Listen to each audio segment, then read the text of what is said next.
एक stronger acid के लिए पीके की वैल्यू क्या होनी चाहिए, कम होनी चाहिए। In the same manner stronger base के लिए क्या होगा, पीकेबी की वैल्यू कम होगी। अब हम लोग यहाँ पर सेंटेंस लिख सकते हैं, क्या लिखेंगे, क्या लिखेंगे, greater the KB, greater the value of KB, है ना, क्या होगा, स्ट्रॉन्गर इज द बेस, ठीक है। और उसकी क्या पीकेबी के रेस्पेक्ट में क्या लिख सकते हैं, smaller the value of pKb. हमेशा आपको ध्यान में केवल पीकेबी रखना है, ध्यान रखना है इस चीज का। स्ट्रॉन्गर इज द बेस, ये लो, बेस ज्यादा स्ट्रॉन्गर होगा यदि वहां पर पीकेबी की वैल्यू कम होगी। हमेशा ध्यान रखना, स्ट्रॉन्गर एसिड के लिए पीकेए ज्यादा तो पीके कम, ठीक है, और स्ट्रॉन्गर बेस के लिए केबी ज्यादा तो पीकेबी कम, ओके। क्योंकि पीकेबी क्या है, उसकी निगेटिव लोगरिथम वैल्यू है तो वो कम ही होगी, है ना, वो कम होगी, पीकेबी केबी ज्यादा होगी। तो हमारा जो कॉन्सेप्ट था कि alkane amine are stronger base than ammonia, वो प्रूव हो गया क्या, यहाँ पर बताना जरा, हैंस प्रूव हो गया यहाँ पर, बोलो। यस सर, हो गया प्रूव। ओके, वो प्रूव भी हो गया, ये हमने देख लिया। जो हमारा कॉन्सेप्ट था ये कि कैटायन की स्टेबिलिटी जिसकी ज्यादा होगी वो एक अच्छा बेसिक होगा, बेस होगा, ठीक है। और जो एमीन्स का कैटायन है वो अमोनिया के कैटायन से ज्यादा स्टेबल है प्लस आई इफेक्ट की वजह से। और यहाँ पर आपका ये हम इस डेटा हम कॉन्सेप्ट को हमने प्रूव कर दिया, फैक्ट को, ठीक है। अब हम लोग एक कंपेरिजन तो हमने कर लिया, अब हम लोग अगला चलते हैं, कंपेरिजन करते हैं किस किस के बीच में, किस किस के बीच में, बेसिक स्ट्रेंथ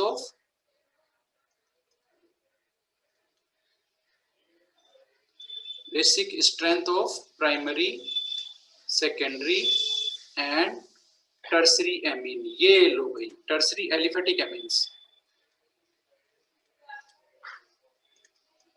एलिफेटिक एमीन्स, ठीक है। तो ये हम डिस्कस करेंगे, ये बड़ा ही शानदार कॉन्सेप्ट है और कार्बोक्सिलिक एसिड से काफी ज्यादा अलग है यहाँ पर, ठीक है। अब अभी हमने देखा था पिछले कॉन्सेप्ट में कि प्लस आई की वजह से अमोनिया से ज्यादा बेसिक कौन हो गया, बताना जरा, RnH2। ये हमने अभी भी देखा है और इसका रीजन हमने क्या नोट किया था, R का प्लस आई इफेक्ट जो कैटायन को ज्यादा स्टेबल बना रहा है, ठीक है, हो गया, ओके। अब कोई ये कहेगा कि सर फिर तो एकदम क्लियर हो गया यहाँ पर डिसीजन, क्या कि प्लस आई इफेक्ट जब प्लस आई इफेक्ट इंक्रीज होने से या प्लस आई इफेक्ट के होने से बेसिक बिहेवियर इंक्रीज हो रहा है तो प्लस आई इफेक्ट प्राइमरी से ज्यादा होता है सेकेंडरी में। ये लो, प्राइमरी से ज्यादा किस में होता है, सेकेंडरी में। ये लो, ये सेकेंडरी एमीन है, ठीक है, और सेकेंडरी से ज्यादा होता है टर्सरी में। तो फिर तो बेसिसिटी का ऑर्डर एकदम क्लियर ही हो गया, यहाँ पे बेसिक नेचर का, बेसिक स्ट्रेंथ का ऑर्डर क्लियर हो गया।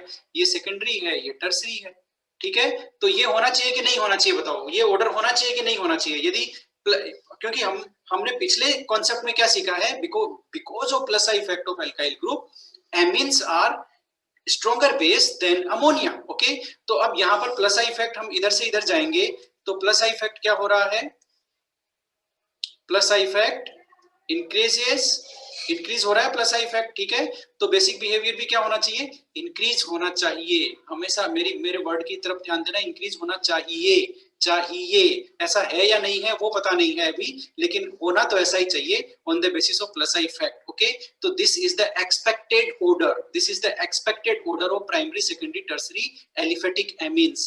What is the expected order, ammonia की तो सबसे कम होती है और टर्सरी एमीन जिसमें plus I effect 3 alkyl group है सबसे ज्यादा है, इसका बेसिक स्ट्रेंथ ज्यादा होना चाहिए। लेकिन ऐसा कभी होता है, कभी नहीं होता। अब देखते हैं ऐसा कब होता है और कब नहीं होता, because this is the expected order on the basis of plus I effect, है ना।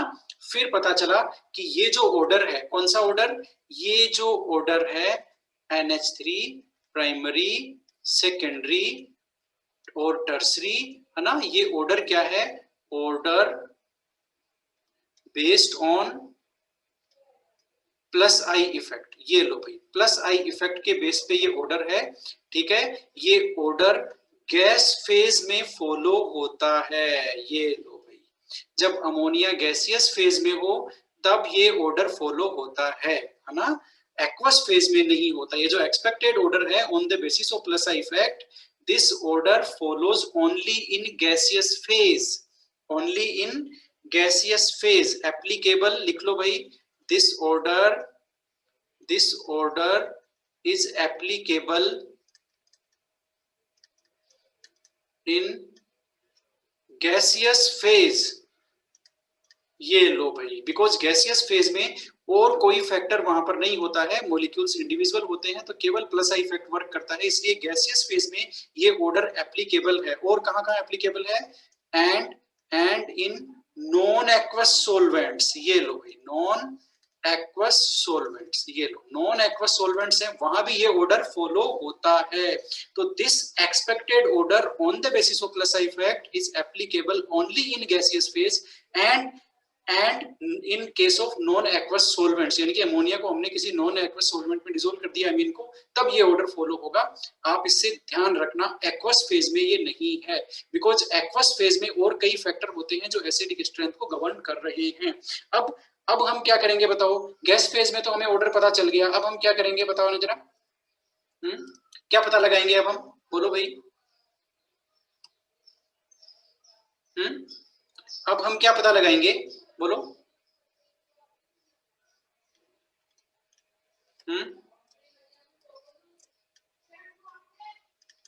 बेसिक स्ट्रेंथ ऑफ एमीन्स इन कौन सा मीडियम बताना जरा? Aqueous medium. बात सही है ना? बात सही है ना? क्योंकि गैस फेज का क्लियर हो गया, यस, नॉन एक्वस सॉल्वेंट का क्लियर हो गया। अब एक्वस मीडियम यानी कि हमने किसी एमीन को वाटर में डिसॉल्व कर दिया। फिजिकल प्रॉपर्टी में हमने पढ़ा है ना, lower amines are soluble in water, है ना, एक्वस मीडियम। तो एक्वस मीडियम में बेसिक स्ट्रेंथ का क्या हुआ फिर? क्या वहां और कोई फैक्टर होता है क्या प्लस आई के अलावा? गैसियस फेज में प्लस आई होता है, प्लस आई का ऑर्डर हमें पता है। टर्सरी में प्लस आई इफेक्ट सबसे ज्यादा है, 3 अल्काइल ग्रुप है, ये सबसे ज्यादा बेसिक होगा, यानी कि ये अपना जो लोन पेयर है उसको इजीली शेयर करेगा। क्यों करेगा? क्योंकि तीनों अल्काइल ग्रुप नाइट्रोजन को एंश्योर कर रहे हैं कि you just share your lone pair, we are providing you the electron density, you feel free, be tension free and share your lone pair। बात समझ में आ गई? इसलिए ये तीनों एल्काइल ग्रुप की प्रेजेंस की वजह से, है ना, सबसे ज्यादा यहाँ पर प्लस आई इफेक्ट काफी ज्यादा है, और उसकी वजह से ये क्या हुआ, नाइट्रोजन अपने लोन पेयर को बहुत इजीली शेयर करेगा। इसके शेयर करने की जो टेंडेंसी है वो इंक्रीज हो जाएगी, और यही तो बेसिक नेचर है कि जो भी स्पीसीज अपने लोन पेयर को जितना इजीली शेयर कर पा रही है, दैट इज मोर बेसिक। ठीक है, तो ये हो गया यहाँ पर गैसियस फेज का। और वो अब एक्वस फेज में कहानी बिल्कुल अलग है। एक्वस फेज में कहानी कैसे अलग है? एक्वस फेज में किस किस पे डिपेंड करती है? 3 फैक्टर है भाई यहाँ पर पहले मैं ऑर्डर लिख देता हूँ, आपको ये बड़ा ही सरप्राइज होगा कि एक्वस फेज में क्या ऑर्डर है। ठीक है, एक्वस फेज में प्राइमरी एमीन्स का ऑर्डर क्या होता है, वो प्राइमरी सेकेंडरी टर्सरी का ऑर्डर क्या होता है वो देखो। If R is equal to CH3, ये लो भाई, R हमने CH3 लिया, तब ऑर्डर क्या होगा वो देख लो। तब होगा हमारा ऑर्डर 213। ये लो भाई। अब कोई बोलेगा सर 213 क्या है? तो 213 है पहले सेकेंडरी फिर प्राइमरी और फिर टर्सरी का सबसे कम। ये लो भाई, ये तो कहानी बिल्कुल उल्टी हो गई। जो हम टर्सरी एक्वस फेज में सबसे ज्यादा बेसिक ले रहे थे, वो अब क्या है? सबसे कम, है ना, यानी कि CH3। ध्यान से देखो, ये मैंने बनाया सेकेंडरी एमीन, इससे कम बेसिक स्ट्रेंथ होती है प्राइमरी एमीन की, यानी कि इसकी, ये प्राइमरी एमीन है। R की हमें वैल्यू लेनी है CH3, और ये टर्सरी एमीन मैं बना रहा हूं, इसका बेसिक नेचर सबसे कम होता है। इसको आपको ऐसे याद रखना है। चलो, याद रखने की ट्रिक तो मैं भी बताऊंगा आपको।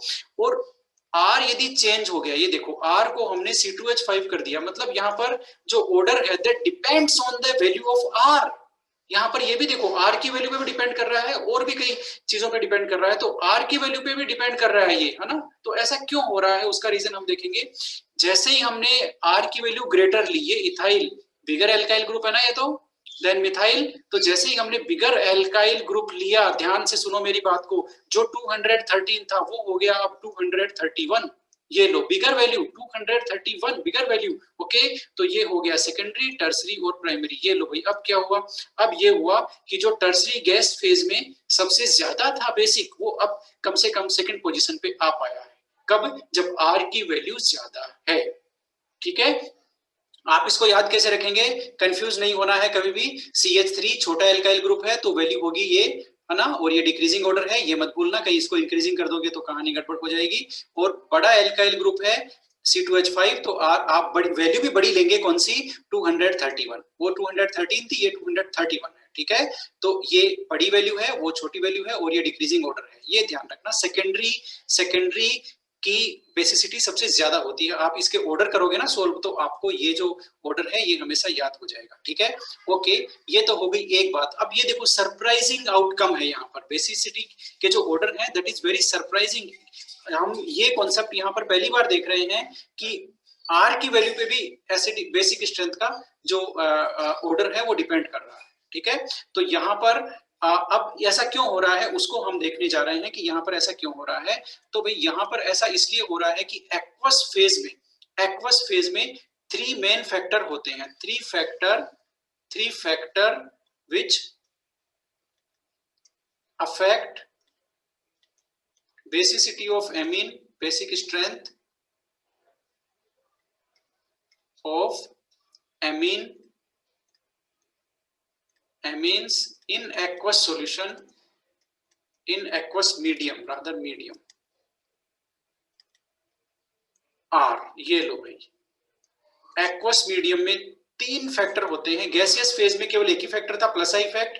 एक्वस मीडियम में 3 फैक्टर गवर्न करते हैं, जिसकी वजह से आर की वैल्यू के साथ साथ बेसिक ऑर्डर भी चेंज हो गया, ठीक है। कौन कौन से हैं, सबसे पहला ये तो करना ही करना है, प्लस आई इफेक्ट, कोई दिक्कत नहीं है इसमें, ठीक है। दूसरा very very dangerous, aqueous medium में होगा तो एमीन क्या वाटर के साथ हाइड्रोजन बॉन्डिंग बनाएगा, बताना जरा, बनाना चाहिए कि नहीं बनाना चाहिए, बोलो जरा।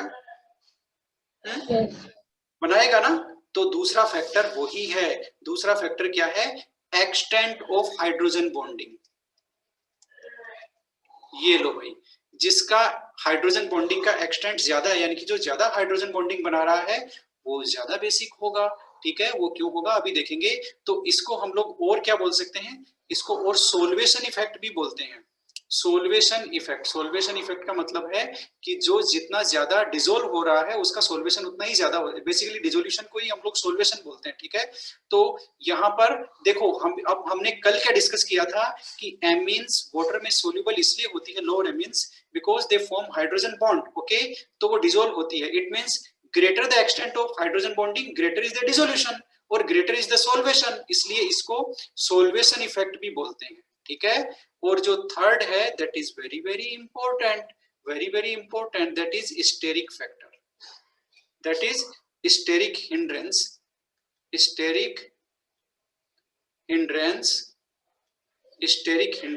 of alkyl group। ये लो भाई, एल्काइल ग्रुप का स्टेरिक हिंड्रेंस भी यहाँ पर रोल प्ले करता है। ये 3 मेन फैक्टर हैं which decides the basic strength of amines in aqueous medium।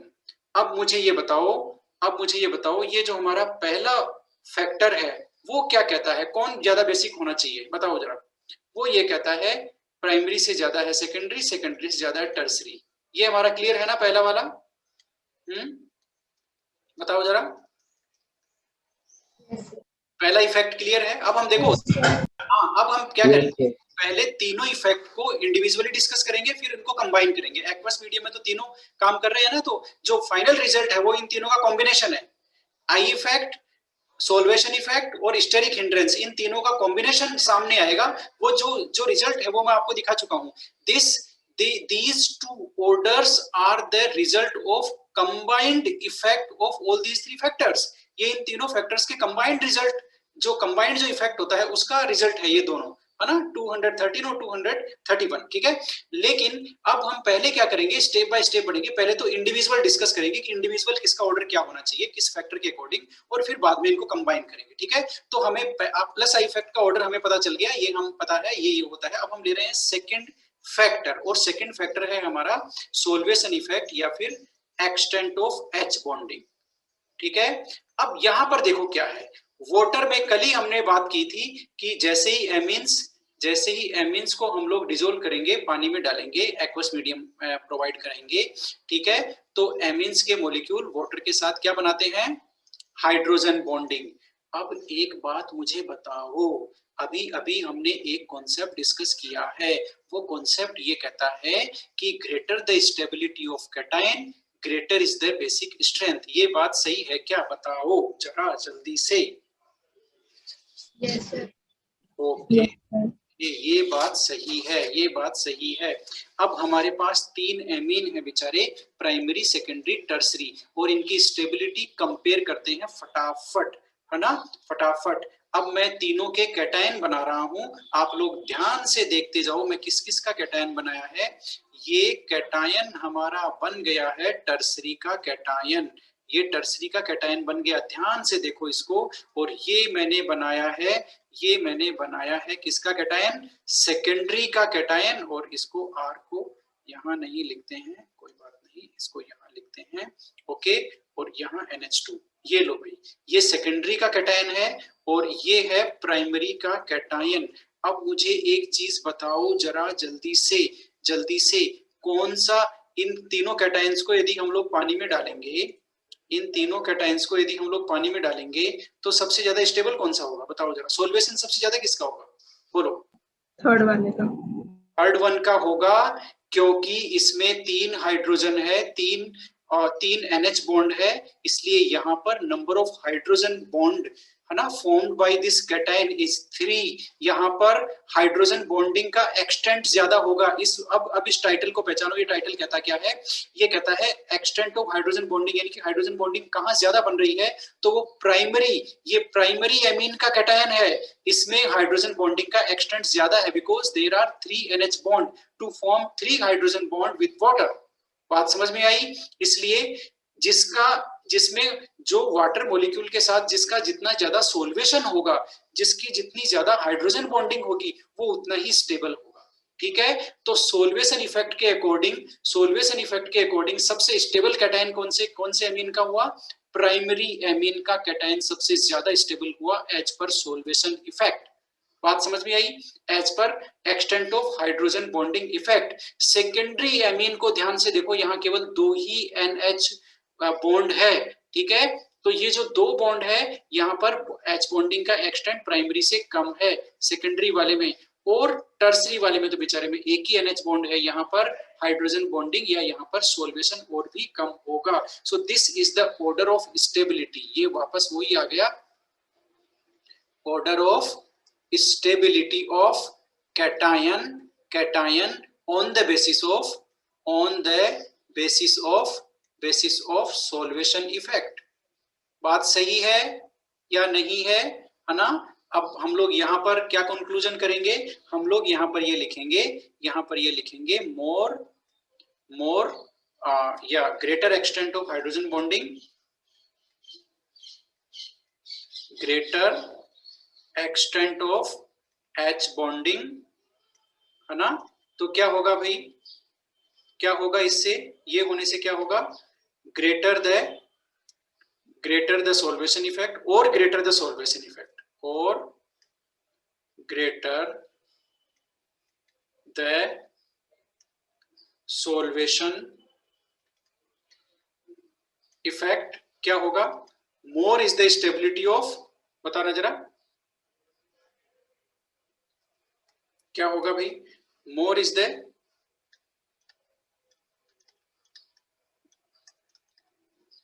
Stability of cation, और क्या होगा, ग्रेटर द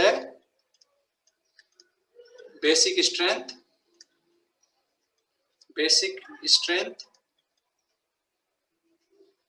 ऑफ एमीन। बात समझ में आ गई या नहीं आई, बताना जरा। फाइनली हमने जो मास्टर कॉन्सेप्ट है हमारा एमीन की बेसिक नेचर के लिए, वो है जिसका कैटायन जितना ज्यादा स्टेबल है, उसी से हमने कोरिलेट किया हाइड्रोजन बॉन्डिंग के थ्रू सबसे ज्यादा कौन सा कैटायन स्टेबलाइज हो रहा है, प्राइमरी एमीन का कैटायन सबसे ज्यादा स्टेबलाइज हो रहा है because of greater extent of hydrogen bonding, इसलिए वो सबसे ज्यादा स्टेबल है। तो इस फैक्टर के अकॉर्डिंग सबसे ज्यादा बेसिक कौन है, बताओ, सेकंड फैक्टर क्या कहता है, कौन ज्यादा बेसिक है, प्राइमरी, सेकेंडरी, टर्सरी में से, जल्दी बताओ। ऑर्डर क्या हो गया हमारा, इंक्रीजिंग ऑर्डर लिखते हैं, टर्सरी, सेकेंडरी और प्राइमरी, ये बेसिसिटी का ऑर्डर हो गया ऑन द बेसिस ऑफ, ये कौन किसके बेसिस पे है, एज पर सोल्वेशन इफेक्ट। ये लो भाई, सोल्वेशन इफेक्ट का ऑर्डर भी हमें मिल गया, ठीक है, सोल्वेशन इफेक्ट का ऑर्डर भी हमें मिल गया है, ठीक है। तो अब ये देखो, ये बिल्कुल रिवर्स है, किससे रिवर्स है, प्लस आई इफेक्ट वाले से रिवर्स है, प्लस आई इफेक्ट वाले से रिवर्स है, ठीक है। अब हम थर्ड फैक्टर लेते हैं, नाम बताना जरा थर्ड फैक्टर का, बोलो। Steric hindrance. Yes, steric hindrance. अब ये बेचारा सीधा सा है ना, इसमें कोई कॉन्सेप्ट ही नहीं है ना। Steric hindrance of R group यानी कि alkyl group to the formation of H bonding, to the formation of H bonding. ये लो भाई, मैं आपको इसका पूरा रिटर्न नोट्स दूंगा, जैसे मैंने आपको कार्बोक्सिलिक एसिड वाला दिया था ना, है ना, वैसे language by language, point by point, order by order, आप जज करना, देख लेना, whatever that I have delivered to you, that I have provided to you for the topic acidic nature of carboxylic acid, that is excellent sheet, you will never find any point missing from that sheet, okay, उससे additional point आपको और कहीं किसी sheet में नहीं मिलेगा, okay, yes. तो ये हो गया steric hindrance of alkyl group to the hydrogen bonding. अब देखो भाई, यहाँ एक प्रॉब्लम हो गई, क्या प्रॉब्लम हुई, यहाँ पर हाइड्रोजन बॉन्डिंग वाटर को कब बनाने में दिक्कत होगी, वहां एक एल्काइल ग्रुप ज्यादा हो, या देखो चलो मैं बना देता हूं फटाफट, इनके कैटायन बनाने ही पड़ेंगे बार बार, ये लो और ये लो।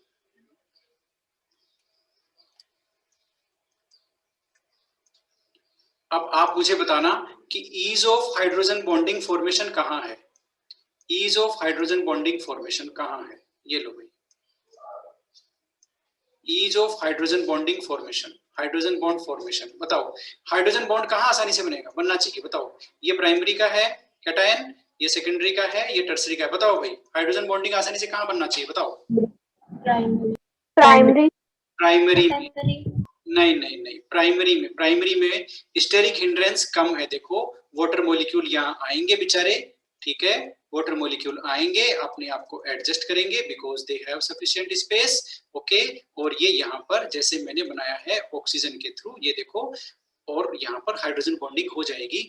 यहाँ वाटर मॉलिक्यूल यदि आएगा इस हाइड्रोजन के पास, जिसको मैं राउंड कर रहा हूं, तो ये हाइड्रोजन इसके अगल बगल के नेबर देखो कौन है, तीनों के तीनों ये alkyl group, they will cover the space, इसलिए वाटर मॉलिक्यूल के आने के लिए ज्यादा जगह ये छोड़ेंगे नहीं, इसलिए steric hindrance to the formation of H bonding यहाँ सबसे ज्यादा है, यहाँ हाइड्रोजन बॉन्डिंग बनना मुश्किल है in comparison to the secondary और प्राइमरी, किसमें, टर्सरी में, बिकॉज ऑफ स्टेरिक हिंड्रेंस।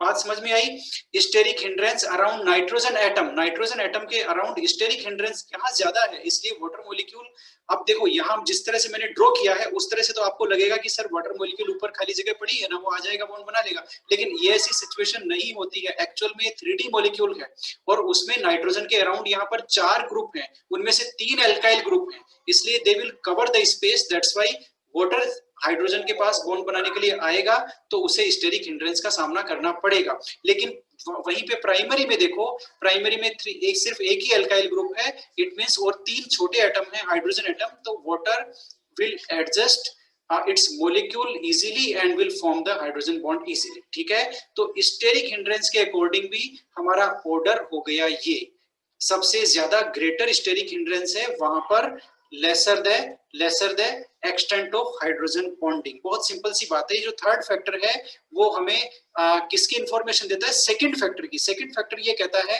कि हाइड्रोजन बॉन्डिंग का एक्सटेंट ज्यादा होगा तो बेसिक स्ट्रेंथ ज्यादा होगी, ये कहता है कि स्टेरिक हिंड्रेंस ज्यादा होगा तो हाइड्रोजन बॉन्डिंग का एक्सटेंट कम हो गया, और ये हमने पिछले पॉइंट में सीख लिया कि हाइड्रोजन बॉन्डिंग का एक्सटेंट कम हो गया तो बेसिक नेचर भी कम हो गया। तो यहाँ पर आपका ऑर्डर क्या हुआ, ऑर्डर आपका ये हुआ, ये लो भाई, तीनों एमिन्स का ऑर्डर तीनों फैक्टर पे मिल गया है। अब हम इन तीनों को लिख लेते हैं, आप मुझे बताएंगे सबसे पहले फैक्टर 1 का प्लस आई इफेक्ट जो गैसियस फेज में नॉन एक्वस सॉल्यूशन में काम करता है, प्लस आई इफेक्ट वाला ऑर्डर वो क्या है भाई बताना जरा। प्राइमरी सबसे कम होता है, फिर सेकेंडरी, फिर टर्सरी, इसमें कोई दिक्कत नहीं है। और दो जो हैं, एक है सॉल्वेशन इफेक्ट, बताओ सॉल्वेशन इफेक्ट का ऑर्डर क्या है, बोलो जरा, किसका सॉल्वेशन आसानी से ज्यादा होगा? इसका रिवर्स है, टर्सरी, सेकेंडरी और प्राइमरी, यस। और थर्ड फैक्टर है स्टेरिक हिंड्रेंस, वो भी किसमें ज्यादा है? जिसमें ज्यादा होगा उसका बेसिक नेचर कम होगा। बताओ, ये स्टेरिक हिंड्रेंस का फैक्टर आ गया। ये सेम ऑर्डर है, सेम ऑर्डर है, ये लो, ये लो भाई, ठीक है ना? तो ये आपके ऑर्डर हो गए तीनों। अब जो ओवरऑल रिजल्ट है, अब बात यहां तक खत्म नहीं हुई है, देखो बात यहां खत्म नहीं हुई है, बात यहां से शुरू हुई है, यहां से शुरू हुई है कि ये तीनों इंडिविजुअल इफेक्ट के इंडिविजुअल ऑर्डर हैं, और जो कंबाइंड रिजल्ट है वो आपके सामने ये है, वो आपके सामने ये है। इसका मतलब ये हुआ कि कंबाइंड रिजल्ट में देखो, न तो प्लस आई इफेक्ट की चल रही है, देख लो अच्छी तरह से, अच्छी तरह से समझ लो, न तो प्लस आई इफेक्ट वाला ऑर्डर है, न ही सॉल्वेशन वाला ऑर्डर है, और न ही किसका ऑर्डर है, बताना जरा, बोलो। स्टेरिक हिंड्रेंस, तीनों का ही फॉलो नहीं हो रहा, तीनों का कंबाइंड रिजल्ट है। अब भाई कंबाइंड रिजल्ट तो है, लेकिन सेकेंडरी ज्यादा कैसे हो गया? ये क्या कहानी हुई? सेकेंडरी दोनों में ज्यादा है, प्राइमरी और टर्सरी लड़ रहे हैं बेचारे, ठीक है? तो सेकेंडरी ज्यादा क्यों हुआ, उसका आंसर यहाँ है, देखो। अब यहाँ ध्यान से देखो, एक दो जगह तो टर्सरी कम है, एक जगह प्राइमरी कम है, बात को समझो, एक जगह प्राइमरी कम है, तो इस चक्कर में प्राइमरी और टर्सरी की लड़ाई में सेकेंडरी का बेसिक स्ट्रेंथ हो गया ज्यादा। बात को समझो, एक जगह टर्सरी का ज्यादा है बेसिक स्ट्रेंथ, और दो जगह टर्सरी का कम है, ठीक है? तो इस चक्कर में अब और इस चक्कर में सेकेंडरी का हो गया ज्यादा, इसलिए चाहे एल्काइल ग्रुप छोटा यानी कि CH3 हो, या उसका बड़ा भाई कौन है, एथाइल ग्रुप, वो हो, दोनों हो, हमेशा हमें ऑर्डर मिलना है, उसमें सेकेंडरी का तो बेसिक स्ट्रेंथ ज्यादा रहेगा ही रहेगा। हमारी वैल्यू क्या है, 213 और 231, तो 200 तो सेम है, ठीक है? जो पहला डिजिट है 2 वो सेम है, इसलिए उसका तो ज्यादा रहेगा ही रहेगा। कंबाइंड इफेक्ट में secondary will dominate over tertiary and primary, combined effect में, ठीक है? ओके, अब ये हो गया। अब टर्सरी और प्राइमरी क्यों चेंज हो रहे हैं, उसका रीजन सुन लो, उसका रीजन सुन लो। ये मुझे बताओ, यहाँ पर प्लस आई इफेक्ट किसमें ज्यादा होना चाहिए, बताना जरा। एल्काइल ग्रुप, एक तो एल्काइल ग्रुप है ना, और एक है सॉरी, एक इथाइल है, एक मिथाइल है। प्राइमरी और टर्सरी का ऑर्डर अब हमें डिस्कस करना है कि क्यों यहाँ पर प्राइमरी ज्यादा हो गया है ना टर्सरी से, और क्यों यहाँ पर टर्सरी ज्यादा हो गया प्राइमरी से। इसका रीजन बताओ भाई। देखो ध्यान से सुनो, जब एल्काइल ग्रुप छोटा है तो क्या हुआ, प्लस आई इफेक्ट है वो उतना डोमिनेटिंग नहीं हुआ, उतना डोमिनेटिंग नहीं है, क्योंकि एल्काइल ग्रुप छोटा है, इसलिए टर्सरी वाले का basic strength alkyl plus I effect की वजह से तो ज्यादा था। भाई टर्सरी वाला डोमिनेट कब हो रहा है, केवल प्लस आई इफेक्ट की वजह से हो रहा था, ये बात तो सही है ना, only due two plus I effect, ठीक है? तो जब ये एल्काइल ग्रुप छोटा है, बात को समझो, ये एल्काइल ग्रुप छोटा है, तब प्लस आई इफेक्ट उतना ज्यादा इफेक्टिव नहीं है, इसलिए प्राइमरी वाला भारी पड़ रहा है, प्राइमरी का बेसिक स्ट्रेंथ ज्यादा है। लेकिन जैसे ही एल्काइल ग्रुप बड़ा हो गया, ये देखो C2H5 इथाइल ग्रुप, इसका प्लस आई इफेक्ट ज्यादा है, इसका प्लस आई इफेक्ट ज्यादा है, because it is a bigger alkyl group, larger alkyl group, इसका प्लस आई इफेक्ट ज्यादा है। जैसे ही हमने एल्काइल ग्रुप चेंज किया C2H5, वैसे ही अब टर्सरी का प्लस आई इफेक्ट ज्यादा हो गया। टर्सरी में जो टर्सरी की बेसिक स्ट्रेंथ है उसमें प्लस आई का रोल ज्यादा हो गया, इसलिए प्लस आई जैसे ही ज्यादा हुआ वैसे ही टर्सरी का बेसिक स्ट्रेंथ ज्यादा हो गया, किससे, प्राइमरी से।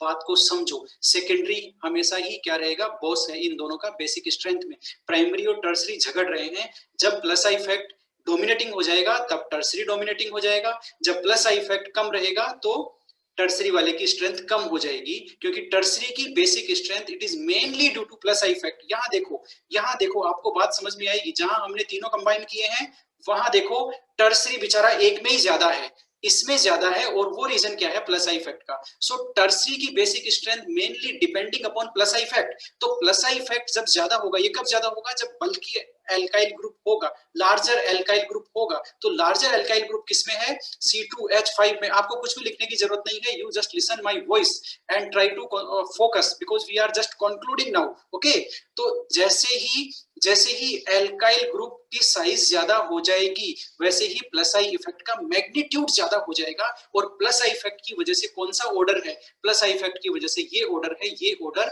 विल कम इन फोर्स, है ना। और ये ऑर्डर क्या कहता है? टर्सरी की बेसिक स्ट्रेंथ ज्यादा है प्राइमरी से, राइट? इसलिए when the alkyl group is larger than the order will be what? सबसे कम होगा प्राइमरी, उससे ज्यादा होगा टर्सरी, और सेकेंडरी तो सबसे ज्यादा होना ही है ना। ये हमने उसके वैसे लिख दिया, ऐसा नहीं लिखना चाहिए, हमें एकदम फिक्स है हमारा 213, ठीक है। ये डिक्रीजिंग ऑर्डर है। ये कब का ऑर्डर है भाई? ये है छोटा वाला एल्काइल ग्रुप। छोटा वाला एल्काइल ग्रुप होने से छोटी वैल्यू 213, बड़ा एल्काइल ग्रुप होने से बड़ी वैल्यू 231, ठीक है। ओके, तो ये देखो अब यहाँ पर प्राइमरी का ज्यादा है क्योंकि यहाँ पर प्लस आई इफेक्ट का मैग्नीट्यूड ज्यादा नहीं है। क्यों? क्योंकि हम जानते हैं smaller the alkyl group lesser the plus I effect. बात समझ में आई या नहीं आई? अब मुझे बताओ आपको इसमें कौन सा पॉइंट नहीं समझ में आया? हम लोग इसको शुरू से रिवाइज कर देते हैं फटाफट, और आप लोगों को कुछ नहीं करना है, सिर्फ स्क्रीन पे देखना है और 100% फोकस करना है। कहां पर? स्क्रीन पे, कि हमने आज क्या किया है। Highly demanded topic basic nature of amine. सबसे पहले हमने देखा ये बेसिक कौन कौन से बेस होते हैं भाई? लेविस बेस भी होते हैं, प्रोस्टेट बेस भी होते हैं। मेरी बात को सुनते जाओ। कॉन्सेंट्रेट, है ना, ठीक है। लेविस बेस भी है, ब्रोस्टेड बेस भी है। लेविस बेस क्या होते हैं? इलेक्ट्रॉन डोनर होते हैं। तो ये इलेक्ट्रॉन डोनेट करते हैं क्या? हाँ, करते तो हैं। क्यों? क्योंकि इनके पास लोन पेयर है, नाइट्रोजन के पास अपना लोन पेयर है बेचारे के पास, ठीक है। तो ब्रोस्टेड बेस क्यों है? ब्रोस्टेड भाई साहब कह के चले गए कि जो प्रोटॉन एक्सेप्ट करते हैं वो ब्रोस्टेड बेस है, ये उनकी डेफिनेशन है।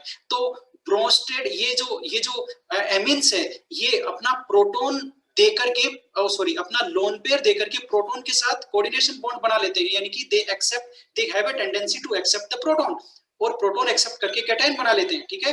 तो amines they are able to accept the proton as well as they are able to donate और to share its lone pair. Okay, that's why amines behaves as Lewis base as well as Bronsted base. ये पहला point है, ठीक है। ये हमारा main point है। अगला कि भाई एमीन्स जब बेसिक हो गए तो कुछ रिएक्शन तो होगी जो इसकी बेसिक बिहेवियर को प्रूव करेगी। Yes, we have two reactions. पहला क्या है? एसिड बेस के साथ रिएक्शन करके सोल्ट बनाना चाहिए। यस, बनाता है। हमने HCl की रिएक्शन कराई किससे? एमीन से, सोल्ट बन गया आपका, कोई दिक्कत नहीं है। और हमने दूसरा भी देखा, भाई बेस है तो इसका एक्वस सॉल्यूशन भी बेसिक होना चाहिए। हाँ है। हमने एमीन को पानी में डाल दिया, पानी में डालते ही क्या हुआ? एमीन ने वाटर से एक प्रोटॉन ले लिया, क्योंकि वाटर यहाँ पर एसिड का काम करेगा, वाटर की एसिडिक स्ट्रेंथ ज्यादा है। Water will release the proton, water proton release करेगा, एमीन उसको एक्सेप्ट करेगा। तो एमीन यहाँ पर जो सॉल्यूशन है वो NH4 का OH का हो जाएगा, और जो आपकी लेबोरेटरी में अमोनियम हाइड्रोक्साइड होता है that is the solution of ammonia in water. Okay, तो उसके ऊपर लिखा भी रहता है अमोनिया सॉल्यूशन। लेबोरेटरी में जाओगे, स्कूल खुलेगा तब देखना अमोनिया सॉल्यूशन, और NH4 जो NH4OH की बोतल है उसके ऊपर अमोनिया सॉल्यूशन लिखा हुआ है। Okay, yes. तो ये OH रिलीज कर रहा है वाटर में, इसलिए ये बेसिक है। हालांकि ये वीक बेस है, ये आपने क्लास 11 में पढ़ा होगा। NH4OH is a weak base. Okay, yes. अब इन दोनों का कंपैरिजन करेंगे, एक अमोनिया, एक इसका प्राइमरी एमीन। अब एल्केन एमीन, ठीक है। तो हमेशा ही एल्केन एमीन यानी कि एमीन्स की बेसिक स्ट्रेंथ अमोनिया से ज्यादा होगी, क्योंकि एमीन्स में प्लस आई इफेक्ट है जो कि नाइट्रोजन को फैसिलिटेट करेगा। वो कहेगा कि मैं इलेक्ट्रॉन डेंसिटी तुमको दे रहा हूं, तुम अपना लोन पेयर आसानी से शेयर करो, कोई प्रॉब्लम नहीं है, ठीक है। ओके, इसलिए यहाँ पर लोन पेयर की अवेलेबिलिटी बढ़ गई। देखो हुआ क्या, प्लस आई इफेक्ट की वजह से नाइट्रोजन पर जो लोन पेयर है उसकी शेयर होने की प्रोबेबिलिटी, अवेलेबिलिटी बढ़ गई, इसलिए वो है।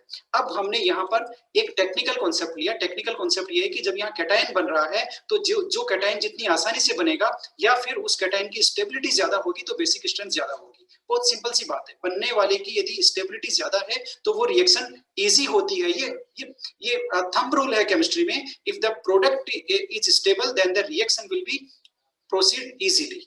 ओके, क्योंकि बनने वाला स्टेबल है ना, इसलिए वो आसानी से हो जाएगी, ठीक है। तो अब कार्बोकेटाइन की स्टेबिलिटी हमने यहाँ कंपेयर करी। हम जानते हैं डिस्पर्जल ऑफ चार्ज होगा प्लस आई इफेक्ट की वजह से एमीन्स में, they are stronger base than ammonia. ये हमारा की कॉन्सेप्ट यहाँ पर हो गया, alkane amines are more basic than ammonia. Okay, अब हमने इन दोनों का ये एक डेटा था, प्रूव किया हमने, जो हमने सीखा उसको। ओके, अब ये आ गया भाई, प्राइमरी टर्सरी सेकेंडरी की लड़ाई हो रही है, उसमें गैस फेज में पता चला और कोई फैक्टर नहीं होता, एक ही फैक्टर होता है प्लस आई फैक्ट, इसलिए प्लस आई फैक्ट टर्सरी में ज्यादा होता है, तो अमोनिया प्राइमरी सेकेंडरी टर्सरी ये ऑर्डर हो गया गैस फेज में या नॉन एक्वस सॉल्यूशन में। तो एक्वस सॉल्यूशन में क्या होगा, एक्वस सॉल्यूशन में कहानी एकदम बिल्कुल अलग हो गई। It depends the value of R की वैल्यू छोटी है, CH3 तो वैल्यू भी छोटी है 213, आर की वैल्यू यदि बड़ी है C2H5 तो वैल्यू भी बड़ी है 231। ठीक है, ये डिक्रीजिंग ऑर्डर है, ध्यान रखना, इसको इंक्रीजिंग मत कर देना।